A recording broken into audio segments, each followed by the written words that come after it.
राधे राधे। आज सभी लोग शक्कर चौथ का व्रत कर रहे होंगे और आज है भी शक्कर चौथ का व्रत जो मैं भी कर रही हूँ। पूजा करी है गणेश जी की और अब मैं कहानी सुन रही हूँ। वही कहानी मैं आपको सुना रही हूँ। मैं सुबह जान चुकी हूँ। अब एक कहानी अब करिए। एक बुढ़िया थी।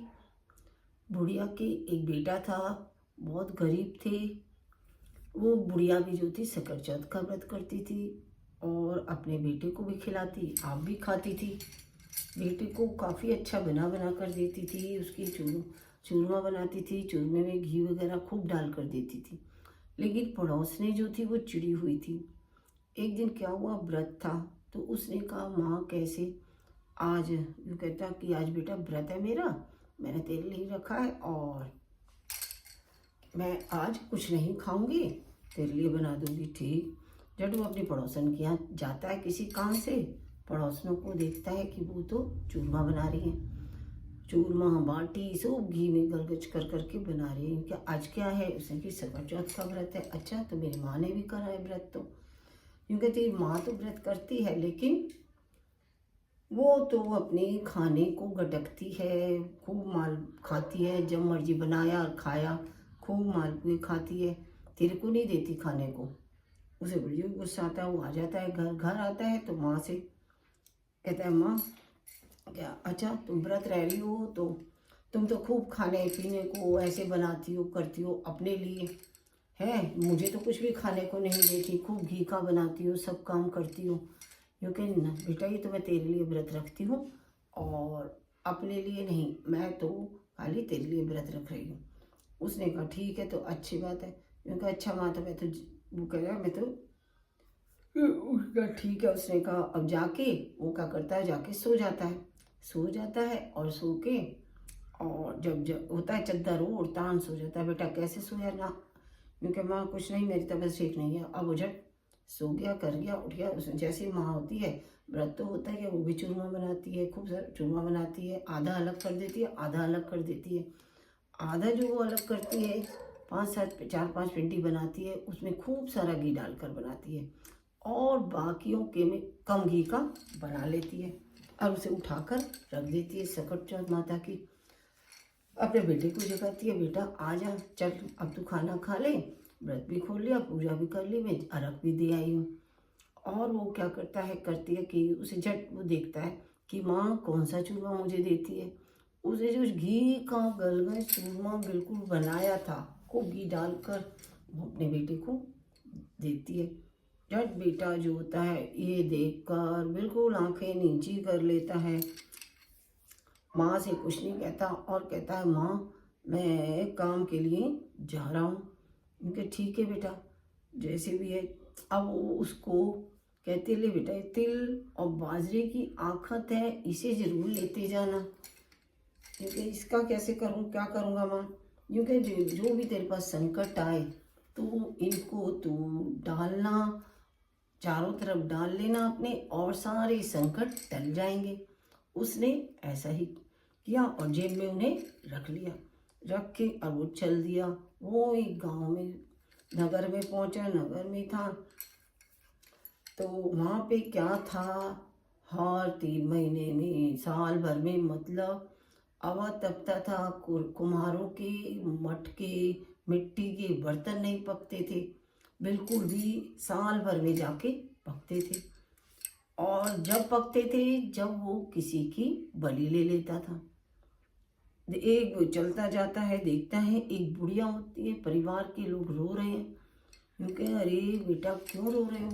उसके भी एक बेटा था, एक ही जीवाक था। तो जट कहता है कि वो बुढ़िया कहती है, ना बेटा ना, कोई बात नहीं, कोई बात नहीं, ये हमारी बात है, तुझे मैं क्यों बताऊं? वो कहती है, अरे मैं दूसरे बेटे को, पराये को क्यों एक कहानी सुनाऊं? उसने कहा अच्छा बेटा तुम तो बाहर के लग रहे हो। उनके हाँ। तब जो कहती है तो चल, नहीं मानता, वो उसे बताती है कि ऐसे ऐसे है कि वहाँ पे कुम्हार का अवा नहीं तपता है, तो वो पूरे गांव वालों की साल में एक बार क्या कहता है, बलि लेता है बेटे की।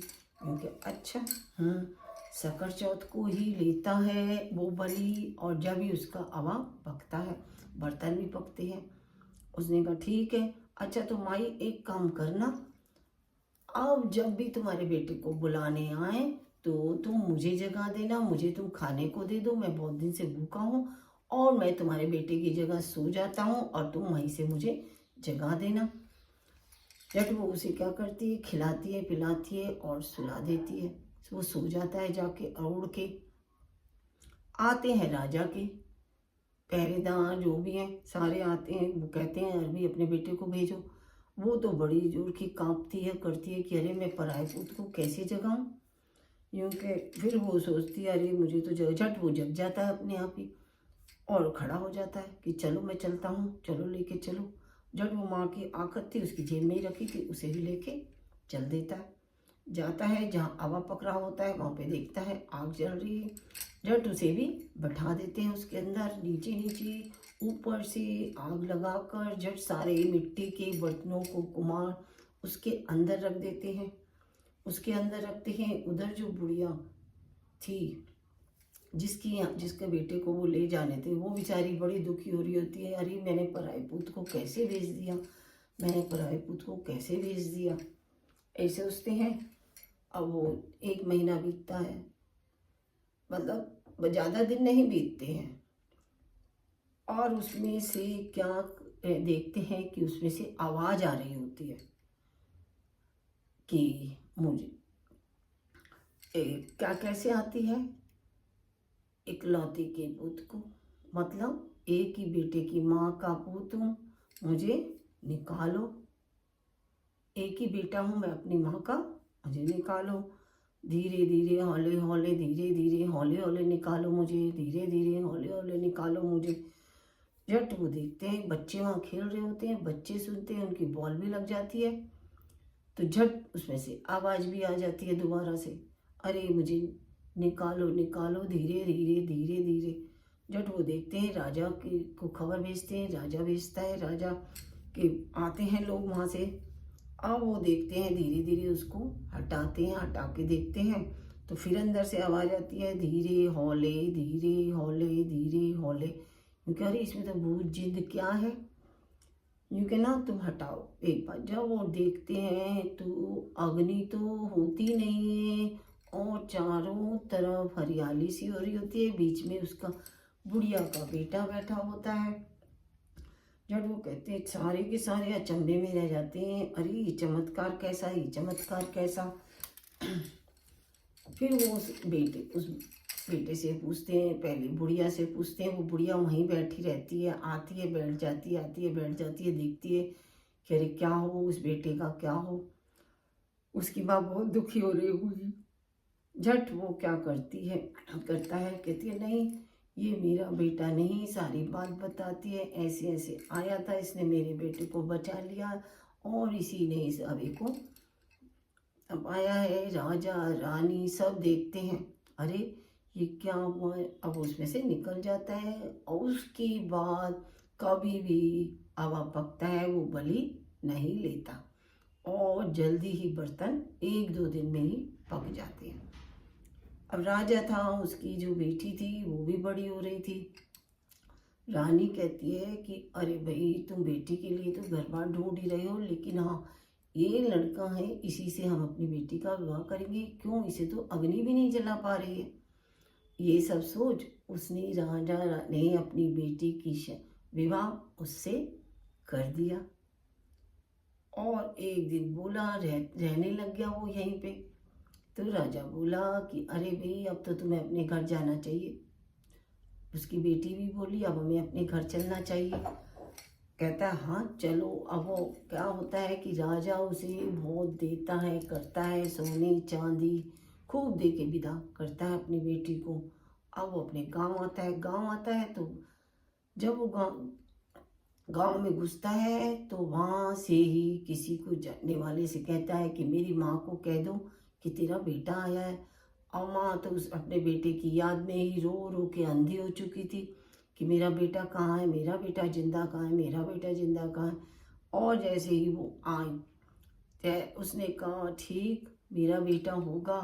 तो उसने झट लोहे की अंगिया पहन और बोली, अगर जो मेरा बेटा है तो मेरी दूध की धार सीधी मेरे बेटे के मुंह में जाए।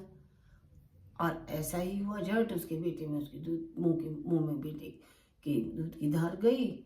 और उस माँ को बेटे को दिखाने गई तो उसकी आंखें भी आ गईं और उसने देखा कि ये तो मेरी बहू भी आई है। झट कहते हैं ना, पहले आई किसी को मत है, झट अपने घर में जाती है। घर भी ऐसा महल जैसा हो जाता है उसका। खूब रिद्धि सिद्धि होती है, सकट चौथ का व्रत रखती है, खूब रिमातियाँ करती है। बेटा कहता है, माँ आज के बाद किसी के बहकावे में कोई नहीं आए, अपनी माँ का सुने, कोई बहकावे में बिल्कुल नहीं आएगा। पहली आई किसी को मत है, बाद में आई सब किसी को आई है। कहते सुन के हुंकार भरते को, चांदी की चौकी मोतीन के हाथ जापे मिराजे मेरे लक्ष्मी गणेश जी महाराज। जय मेरे लक्ष्मी महारानी की जय, सकवा चौथ माता की जय। कहते सुनते सभी को उद्धार करो, सभी का मनोकामना पूरी करो। जय मेरी चौथ माता की जय। राधे राधे।